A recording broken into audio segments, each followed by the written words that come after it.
Dear Patriots, before the news starts, please subscribe to our patriotic channel by clicking the subscribe button. Give us a thumbs up to this video. Don't forget to leave your opinion below in the comments section. Share the news on Facebook and Twitter so you friends see it. Thank you. Pompeo U.S. making no concessions to North Korea. CIA Director Mike Pompeo says the U.S. won't be making any concessions to North Korea ahead of any talks with President Donald Trump. North Korean leader Kim Jong Un must continue to allow us to perform our military necessary exercises on the peninsula, and then he's got to make sure that he leaves on the table that discussion for denuclearization, Pompeo said on Fox News Sunday. These are real achievements, he added. These are conditions that the North Korean regime has never submitted to in exchange for conversations. Any discussions between Trump and Kim will play out over time, Pompeo said, but the first negotiations would likely set the tone for what arrangements will be deemed acceptable. Make no mistake about it, he said. While these negotiations are going on, there will be no concessions made. In the meantime, Pompeo said, the U.S. will continue to take steps to disrupt the North Korean economy and pressure the regime. Those efforts will continue, he added, and we will see how the talks and negotiation proceed.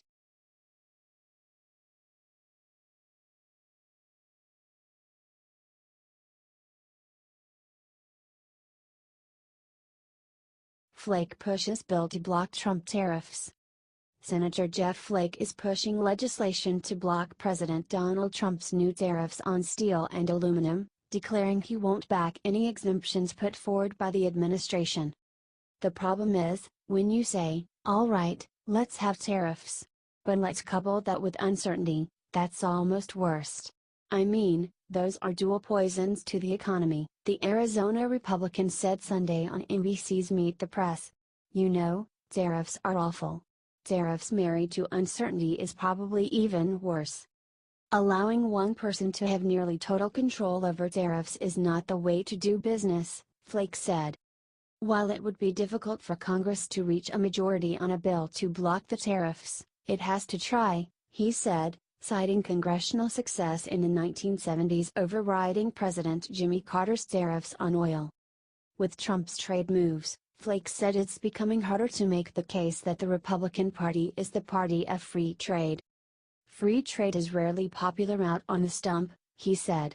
But usually, after the campaign, the Congress gets together and says, all right, let's pass trade promotion authority or let's pass this trade agreement. I think we're going completely in the wrong direction.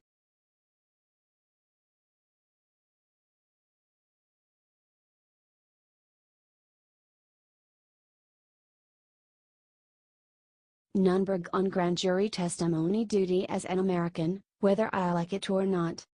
Former Trump campaign advisor Sam Nunberg on Saturday pushed back on criticism that his media blitz over a subpoena from special counsel Robert Mueller was a meltdown, adding it was always his intention to comply with the ongoing Russia investigation. People, I say I had a meltdown on TV, I melted TV down that day, Nunberg told ABC News reporter Tara Palmieri. I wanted to show what this independent counsel, this independent investigation does to people like me.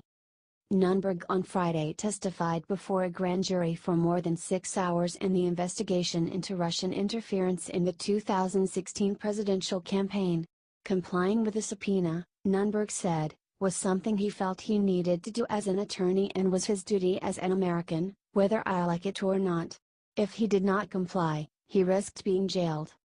On Monday, Nunberg publicly released his subpoena and flooded the cable news airwaves in a day-long campaign with his repeated declarations that he was going to stand up to Mueller. In an evening interview, CNN anchor Aaron Burnett asked if Nunberg had been drinking. He denied the accusation. White House Press Secretary Sarah Huckabee Sanders told reporters then that Nunberg had not worked in the White House and re-emphasized there had been no collusion between Trump's campaign and the Russian government. Despite Trump's insistence, Nunberg said the Russian investigation is not a witch hunt. There's a lot there. There's a lot of truth, Nunberg said. I don't believe this leads to the president.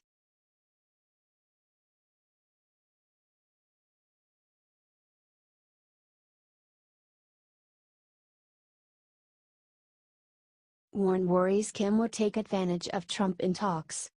Senator Elizabeth Warren says she's worried North Korean leader Kim Jong Un will take advantage of President Donald Trump in any face-to-face talks, especially given the current flux in the State Department.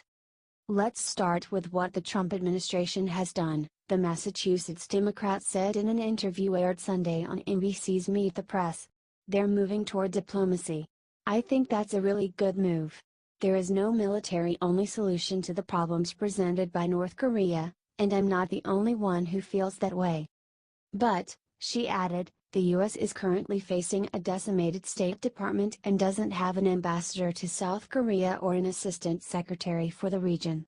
And it's critical to have officials who are familiar with the economy, history and language involved in any negotiations, she explained.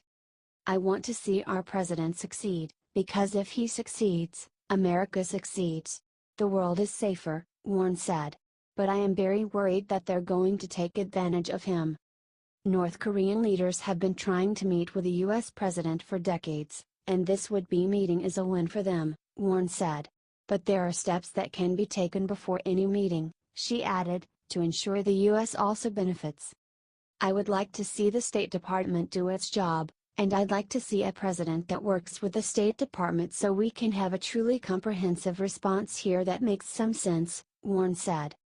There are things we could ask North Korea before this meeting, to say, show us, verifiably, show us how it is that you have frozen your nuclear program, she said. Then you get to meet with the President of the United States. The primary focus of these talks should still be on the denuclearization of the Korean peninsula, she added, and reducing any threat North Korea poses to the U.S. and the rest of the world.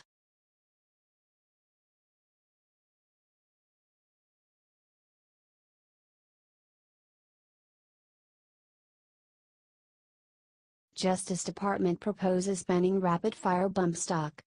The Trump administration said Saturday it has taken the first step in the regulatory process to ban bump stocks, likely setting the stage for long legal battles with gun manufacturers while the trigger devices remain on the market. The move was expected after President Donald Trump ordered the Justice Department to work toward a ban following the shooting deaths of 17 people at a Florida high school in February. Bump stocks, which enable guns to fire like automatic weapons, were not used in that attack. They were used in last year's Las Vegas massacre, but have since become a focal point in the gun control debate. The Justice Department's regulation would classify the hardware as a machine gun ban under federal law. That would reverse a 2010 decision by the Federal Bureau of Alcohol, Tobacco, Firearms and Explosives that found bump stocks did not amount to machine guns and could not be regulated unless Congress amended existing firearms law or passed a new one. A reversal of the department's earlier evaluation could be seen as an admission that it was legally flawed, which manufacturers could seize on in court.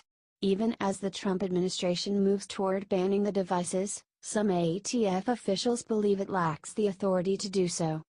But any congressional effort to create new gun control laws would need support from the pro-gun Republican majority.